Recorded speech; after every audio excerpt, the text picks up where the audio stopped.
It's May 7th, 2002. The Philadelphia 76ers have just been eliminated from the playoffs. A tough season has come to an end, and Allen Iverson, Philly's fearless warrior, their MVP, their heart and soul, is sitting in front of a swarm of reporters.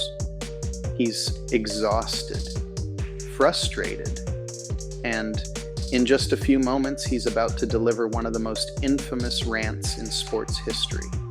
We talking about practice, not a game, not a game, not a game. We talking about practice.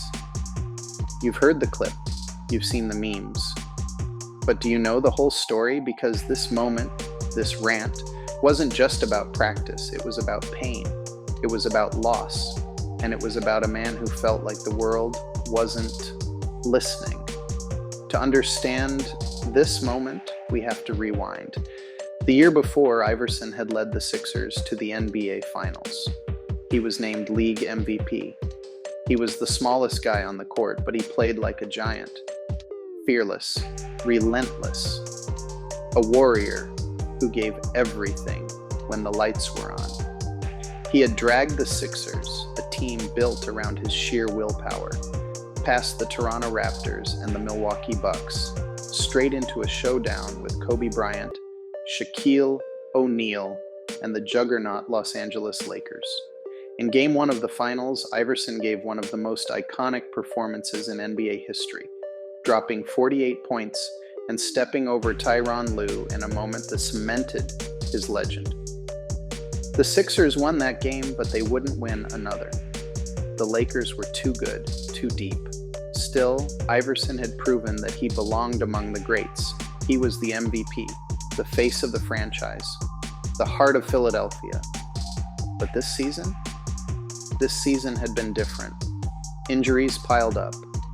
The chemistry that had carried them the year before wasn't the same. And there were rumors that Sixers coach Larry Brown was growing tired of Iverson's ways, his missed practices, his stubbornness. Their relationship was complicated. Brown was tough, disciplined, a coach who believed in structure. Iverson was raw, unfiltered, a player who lived for game nights but didn't always have the same energy for what happened between them. And then, just days before this press conference, tragedy struck. Rahsaan Langford, Iverson's best friend, his brother in every way except blood, gunned down in Virginia, gone, just like that. I lost my best friend. I'm supposed to be the franchise player, and we in here talking about practice. Langford wasn't just a friend to Iverson. He was a reminder of where he had come from.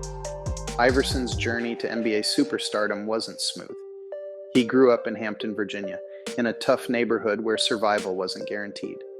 He was a football prodigy before he was a basketball star.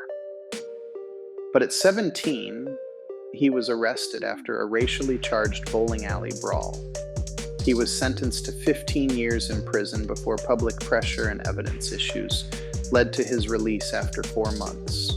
That experience shaped him, hardened him, and made him vow to never let an opportunity slip away again.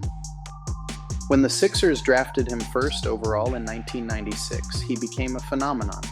His crossover on Michael Jordan, his cornrows, tattoos, and hip-hop influence.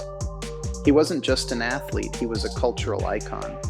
But through all of it, Langford was there. His friend, his brother, his anchor. So imagine his state of mind at this press conference. He wasn't just answering questions about basketball. He was mourning. He was grieving. And instead of talking about the loss of his friend, about the emotional weight on his shoulders, he was being asked about practice. Over time, the clip took on a life of its own. It became a meme before memes even existed. A punchline in barbershops, on sports talk shows. People laughed, but they didn't listen. If I can't practice, I can't practice. It's as simple as that. But it ain't about that. It's not about that at all. Because here's the truth about Allen Iverson. He may have missed practices, but he never missed when it mattered. He played hurt. He played through pain most players wouldn't. He left everything on the floor every single night. He wasn't perfect, but he was real. And this moment, this rant, wasn't about disrespecting practice. It was about a man overwhelmed with grief, frustration, and emotion, trying to make the world understand what he was really going through. Years later, Iverson reflected on this moment. He admitted he could have handled it differently, that the frustration and emotion had spilled over in a way he didn't intend. But he also knew that no matter what, people would never truly understand what he was feeling that day. So the next time you hear someone laugh about "we talking about practice," remember, this wasn't just a sound bite. It was a cry from the heart of one of basketball's fiercest warriors, a man who had been fighting his whole life, and in that moment, just wanted the world to see beyond the headlines.